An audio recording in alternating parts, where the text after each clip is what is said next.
अस्सलाम वालेकुम गाइस, आज की वीडियो करक की एजुकेशन के हवाले से है। तो विद ड्यू रिस्पेक्ट आज मैं अकबल जाह के ओनर हमीद आगा से कुछ सवाल करूंगा, क्योंकि वो करक की एजुकेशन को एक हाई लेवल तक पहुंचाना चाहता है। तो मैंने सोचा उसकी मदद क्यों ना करें। रिस्पेक्ट के दायरे में मैं अकबल जाह के ओनर से एक बात कहूंगा कि कुछ खास इदारों की नकल की रोकथाम से हमारा एजुकेशन हाई लेवल तक नहीं पहुँच जाएगा। तो वेल इसके लिए और भी बहुत कुछ करना होगा। आइए आपको समझाता हूँ। वेल तो आप में से बहुत से लोग मुझे गलत कहेंगे, लेकिन मैं खुद भी एक स्टूडेंट हूँ। मुझे पता है कि हमें किन मुश्किलात से गुजरना होता है। तो आइए जानते हैं आज की इस वीडियो, हमारे साथ जुड़े रहिए।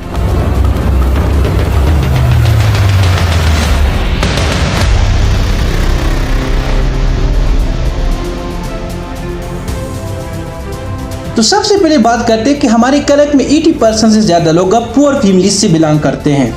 वेल तो वो अफोर्ड नहीं कर सकते कि अपने बच्चों को इस्लामिया कॉलेज में या क्रेडिट कॉलेज जैसे बड़े बड़े इदारों में पढ़ा सके। You know why? Due to financial problems. तो रिस्पेक्टेड हमीद आगा, हमारे इलाके में ज़्यादातर पेरेंट्स का यही ख्वाब होता है कि उसके बच्चे MBBS कर सके, डॉक्टर बन सके। अब शायद आपको पता नहीं होगा कि डॉक्टर बनने के लिए क्या रिक्वायरमेंट्स होती है। तो आइए मैं बता देता हूँ आपको। तो ओपन मेरिट पे डॉक्टर बनने के लिए सबसे पहले रिक्वायरमेंट क्या होती है पता है आपको? 10% मैट्रिक्स के मार्क, 40% FSC के मार्क्स होते हैं। तो विद ड्यू रिस्पेक्ट आपसे मेरा एक सवाल है कि वो बच्चे जो क्रेडिट कॉलेज में नहीं पढ़ सकते, इस्लामिया कॉलेज में नहीं पढ़ सकते, वो ये 1000 मार्क्स किस तरह लेंगे? वेल तो पल जा के ओनर हमीद आगा की समेत ज़्यादातर लोगों के जहन में यही जवाब आता होगा कि पढ़ के स्टडी करके वो ये नंबर हासिल कर सकते हैं। आप में से ज़्यादातर लोगों को नहीं पता होगा कि हमारी KPK में एजुकेशन सिस्टम का क्या हाल है।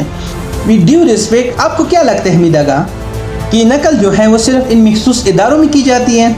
शायद आपको गलतफहमी है। आप थोड़ा सा करक से बाहर आ जाइए और पाकिस्तान में KPK के एजुकेशन सिस्टम का हाल देखिए। अब मुझे इस सवाल का जवाब दीजिए कि एक 1000 नंबर वाला बंदा और एक 800 नंबर वाला जो अपनी मेहनत से पढ़ के 800 नंबर लिए, वो बराबर हो सकते हैं? क्योंकि MBBS में जाने के लिए आपके 40% मार्क्स काउंट होंगे। अब शायद आपको पता नहीं होगा, मैं बता देता हूँ कि इस दफ़ा KPK में 1109 सीट्स थे MBBS के लिए, यानी कि सिर्फ और सिर्फ 1109 लड़के MBBS के लिए एलिजिबल थे। अब शायद आपको ये भी पता नहीं होगा कि इस दफ़ा KPK में MBBS के लिए क्लोजिंग मेरिट लिस्ट कितना था। वो था 90% से अबव। अब आपको ये भी पता नहीं होगा कि ये एग्रीगेट किस तरह बनता है 90%, वो भी मैं बता देता हूँ आपको। तो एग्रीगेट इस तरह निकाला जाता है कि इसमें 40% FSC के marks, point to be noted, 40% FSC के मार्क्स, 10% मैट्रिक्स के मार्क्स और 50% आपके टेस्ट के मार्क्स होते हैं, और इन सब का फिर एग्रीगेट निकाला जाता है और वो 90% से अबव आ रहा था। चलो हमीद आगा, आपको मैं एक एग्जांपल के जरिए समझाता हूँ। एक बंदा वो बड़े इंस्टीट्यूट में पढ़ता हो, बड़े बड़े कॉलेजेस में पढ़ता हो, वो 1000 मार्क्स ले ले उस कॉलेज की नाम की वजह से। अब दूसरा ले ले अपनी मेहनत की वजह से 900 मार्क्स, फॉर एग्जांपल वो कर रखा हूँ 900 मार्क्स ले ली। अब वो ठिस में बैठ गया MBBS के लिए। एक बंदा जिसने 1000 लिए थे उसने ले लिए टेस्ट में 150 मार्क्स, और दूसरे ने 900 वाले बंदे ने ले लिए 170 मार्क्स। तो कौन जाएगा आगे MBBS के लिए? तो आपकी जानकारी के लिए बता दूं कि 150 वाला आगे जाएगा क्योंकि उसकी FSC के मार्क्स अच्छे हैं, और दूसरा जो उसने 170 मार्क्स लिए और उसकी FSC में मार्क्स कम है, वो बेचारा रह जाएगा। यही है हमारी एजुकेशन सिस्टम। आप एक इदारे के पीछे भाग रहे हो, कुछ इदारों के पीछे भाग रहे हो, नकल की रोकथाम कर रहे हो। आप इस पे बात कर लीजिए कि हमारी एजुकेशन सिस्टम कहाँ पर है। Well I am going to ask one more question from you Hamid Agha. क्या लगता है आपको, एक बंदा FSC कर लेता है, उसको यूनिवर्सिटी में किस तरह दाखिला मिलता है? वो भी इसी मार्क्स पे होता है। यही मार्क्स काउंट की जाती है, मेरिट लिस्ट बनाया जाता है, फिर यूनिवर्सिटीज़ में एडमिशन मिलते हैं। हमीद आगा, ये तो फिर वही बात हुई ना कि एजुकेशन सिर्फ अमीर लोगों के लिए, जो बड़े इदारों में पढ़ सकते हैं वही आगे एडमिशन मिलेंगे उसको, वही जाएंगे यूनिवर्सिटीज़ में, क्योंकि हर यूनिवर्सिटी में 40 से 50 बंदे लेते हैं। वही जाएंगे उस कॉलेज से जो निकलेंगे, बाकी तो वैसे रह जाएंगे।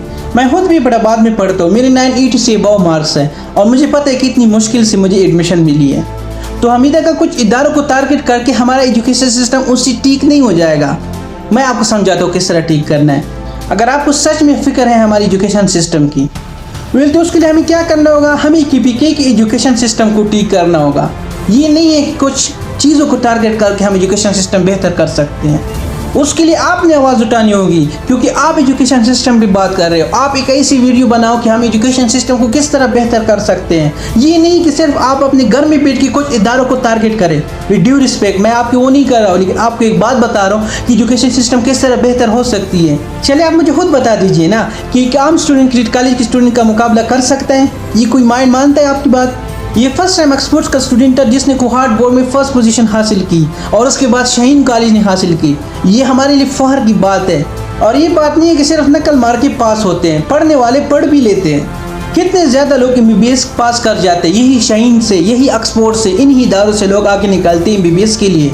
तो प्लीज़ आपसे हमारी यही रिक्वेस्ट है कि आप इस चीज़ पे बात कर लीजिए कि ग्रेडिंग सिस्टम को लाया जाए और साथ में जो इंडिकेट में 40% या 10% मार्क्स है वो काट लिए जाए, सिर्फ टेस्ट पे बात रहने दी जाए। हमारे एजुकेशन सिस्टम को बेहतर बनाने के बारे में सोच लीजिए। आपसे हमारी यही रिक्वेस्ट है। अगर आपको हमारी कोई भी बात बुरी लगी हो तो प्लीज़ हमें माफ़ कर दीजिए। हम आपको हर्ट नहीं करना चाहते, हम सिर्फ ये कहना चाहते हैं कि एजुकेशन सिस्टम इस तरह बेहतर नहीं होगा और हमें इन सवालों के जवाब का इंतज़ार रहेगा।